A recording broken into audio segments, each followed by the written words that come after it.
as I said, 4 times a year we would go in and see the teacher to see how wonderfully my son Tommy was doing. So I went into kindergarten, parent-teacher conferences, and the teacher said, "Your kid needs therapy." I went, "What?" At home, he was cuddly and lovable and just so great. I couldn't believe it. What the heck's wrong with this teacher? Well, there were a few more problems during his grade school years. Let's start with, first grade, his sister saw him being dragged like this on the floor by the principal to the principal's office. I never found out what that was about. But then, second grade, oh my God, the reading teacher humiliated him, so he did a karate kick into her stomach. Took 4 grown women to get him off of her. Third grade, okay, big testing time. Let's see where Tommy falls in the United States of America in terms of academic achievement. Guess where Tom landed? In the lower 3%. That means 97% of the children in America had learned more and were smarter than my tiger. Now tell me, what the heck was going on? So I went into the teacher and I said, is he not right? And the teacher said, "Oh, don't worry. He really didn't take the test. He just circled all the circles." And I said, "Tom, this is important. This will determine your placement in school." And Tom had his own philosophy. He said to me, "Mom," hello, come back. Tom said, "Mom, you don't understand. It doesn't count. It doesn't count until 9th grade, high school." And I went, "Yes, it does, because these are the building blocks for you to learn in high school." He said,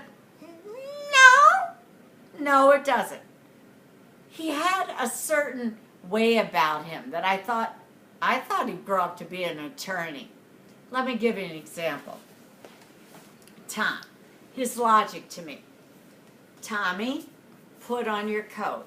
It's cold outside." Tom, "Mom, you don't understand." "Yes, I do, Tom. You need to wear your coat." "No, I don't get cold. I go outside, you tell me to wear your coat, I take my coat off, and I never get sick. Your logic is wrong, Mom." I go, okay, here's another one. I forget the other one, so forget that. Okay, now let's go on to the next one. All right.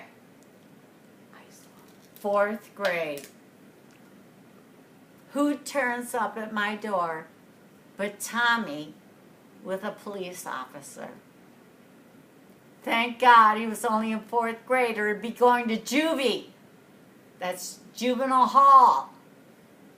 The policeman brought him home because he was choking some kid outside of school. I went, "Tom, what are you thinking?"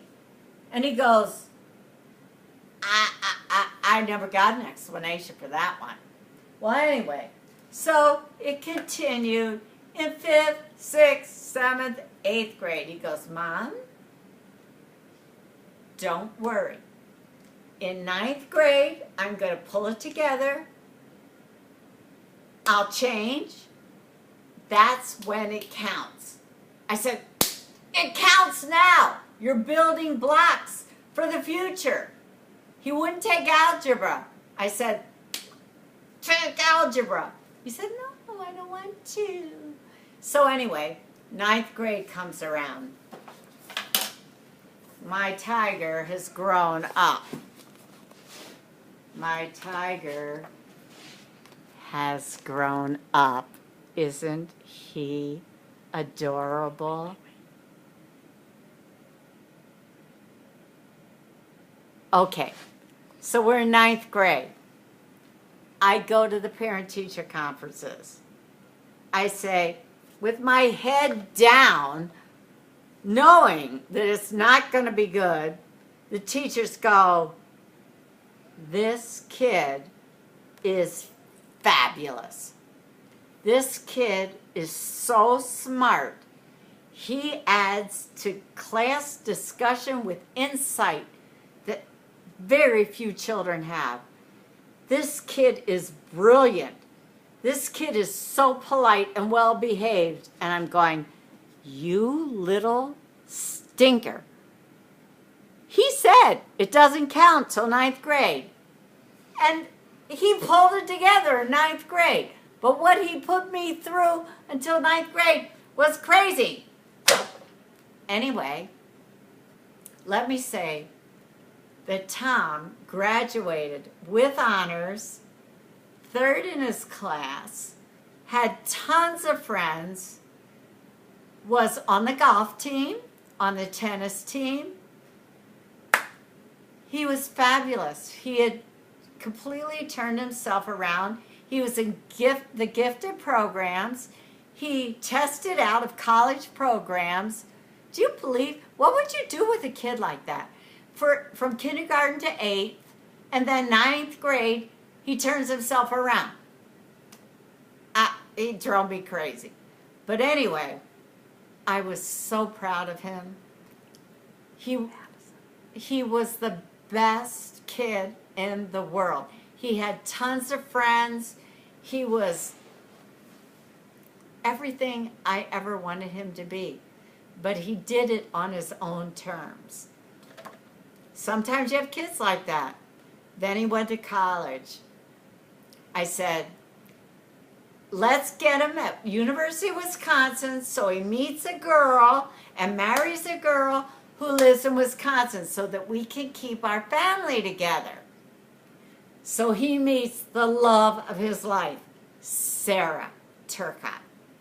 Oh my God, he was so in love with her, you wouldn't believe. I mean, he was crazy about her. So they dated for a while, and they lived in Milwaukee. Yay! They moved to Chicago. That was doable. And then the company sent him to Australia, the other side of the world. My plan had backfired. Anyway, I want to say, Tom, you are the best son a mother could ever have. You are a great friend. You are a great father. You are a great husband. You find you do things for yourself. You balance your life. You play soccer. You play tennis. I couldn't ask for anything more. You are the love of my life. And you make us all so happy. So wait for it. Just wait for it. Wait for it. Wait for it. Wait for it. Wait for it. Okay, just wait for it. Carrie's doing this. Okay, wait for it. Woohoo! Number 4. Everybody get up. Everybody up. Everybody get up.